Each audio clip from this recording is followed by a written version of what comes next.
హైదరాబాద్ శివారు ప్రాంతం పటాన్ చెరులో హృదయాలను కలిసివేసే సంఘటన చోటు చేసుకుంది. ఓ రసాయన కంపెనీలో పేలుడుతో 8 మందికి పైగా మృతి చెందారు. మరికొందరు గాయాలతో ఇబ్బంది పడుతున్నారు. వారిని దగ్గరలో ఆసుపత్రికి తరలించి చికిత్స అందిస్తున్నారు. ఘటనా స్థలిలో సహాయక చర్యలు ముమ్మరం చేశారు అధికారులు.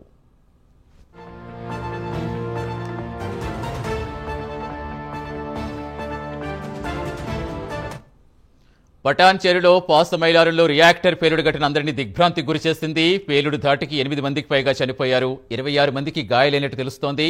గాయపడ్డ వారిలో 6 పరిస్థితి విషమంగా ఉంది. శిథిరాల కింద ఇంకొందరు చిక్కుకున్నారు. వారిని బయటకు తీసేందుకు ప్రయత్నాలు కొనసాగుతున్నాయి. రెస్క్యూ ఆపరేషన్ సిబ్బంది ప్రయత్నిస్తున్నారు.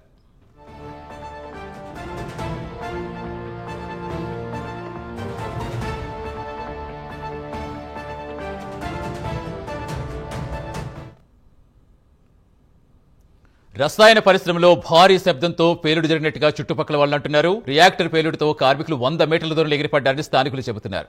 పేలుడు జరిగినప్పుడు ఉత్పత్తి విభాగం పూర్తిగా దగ్ధమైపోయింది. ఆ భవనం పక్కనే ఉన్న మరో భవనం కూడా బేటలు వారింది. పరిశ్రమలో పనిచేసే వారిలో చాలా మందికి ఫోన్లు కలవకపోవడంతో వారి కుటుంబీకులు బంధువుల్లో టెన్షన్ నెలకొంది.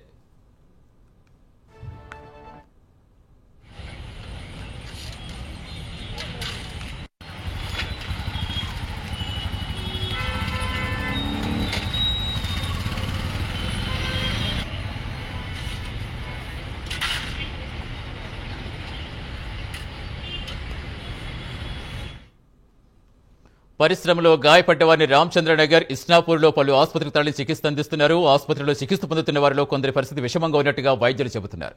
ఇక పేలుడు జరిగిన ప్రాంతంలో 11 ఫైర్ ఇంజన్స్ తో మంటలు అదుపు చేస్తున్నారు అగ్నిమాపక సిబ్బంది. ప్రమాదం జరిగిన చోటు కలెక్టర్, ఎస్పీ పర్యవేక్షించారు. రెస్క్యూ ఆపరేషన్ పై పలు సూచనలు చేశారు. అక్కడ జరిగిన ప్రమాదంపై ఉన్నతాధికారులు నివేదిక సమర్పించారు.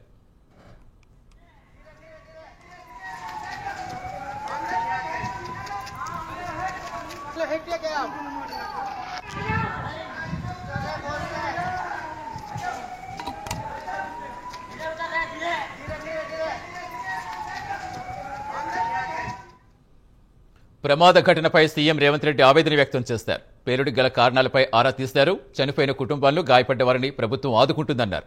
బ్లాస్ట్ పై పూర్తి నివేదిక సమర్పించాలని అధికారులను ఆదేశించారు ఆయన.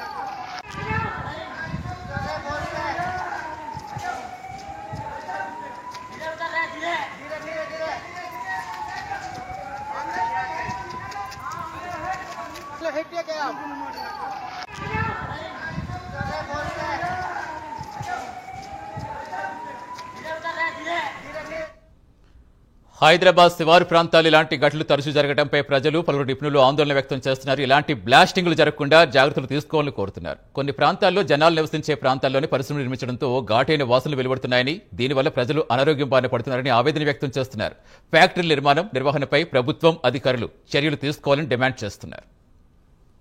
ఈరోజు ఫైర్ యాక్సిడెంట్లో చాలామంది హాస్పిటల్లో పడ్డారు.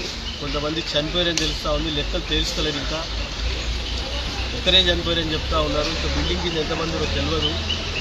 దీన్ని పూర్తి స్థాయిలో అధికార యంత్రాంగం, కలెక్టర్ గారు రావడం జరిగింది, ఎస్పీ గారు రావడం జరిగింది.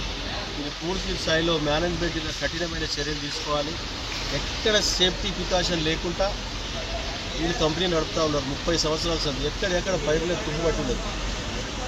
ఎక్కడెక్కడ ఏమాత్రం సేఫ్టీ లేదు. వర్కర్లు వారి ప్రాణాలతో చిలగాటమాడి కంపెనీ నడుపుతూ ఉన్నారు.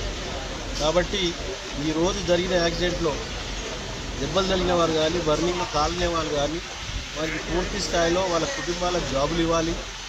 చనిపోయిన వారికి ₹1 కోటి దాటకుండా విశాఖపట్నంలో మన ₹1 కోటి కంపెన్సేషన్ ఇవ్వడం జరిగింది. ₹1 కోటి కంపెన్సేషన్ ఇవ్వాలి. ఇవ్వకపోతే ఇబ్బందులు ఎదుర్కొంటారు. వీళ్ళు కంపెనీ నడపలేరు. రాష్ట్ర వ్యాప్తంగా వీళ్ళ మీద కఠినమైన చర్యలు, ప్రభుత్వం నుంచి కఠినమైన చర్యలు తీసుకోవాల్సి వస్తుంది.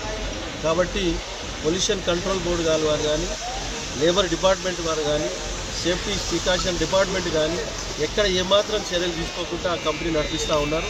కాబట్టి ఈరోజు జరిగిన దుర్ఘటన ఈరోజు దీని గురించి చాలా ఇబ్బందులు పడే పరిస్థితి ఉన్నది. కాబట్టి ఎక్కడ కాంప్రమైజ్ కాకుండా ₹1,00,00,000 కంపెన్సేషన్ చనిపోయిన వారికి, దెబ్బలు తగిలిన వారికి పూర్తిగా ట్రీట్మెంట్ చేయించి వాళ్ళ కుటుంబాలకు జాబ్ ఇవ్వాల్సిందిగా డిమాండ్ చేస్తూ ఉన్నాం. ఈరోజు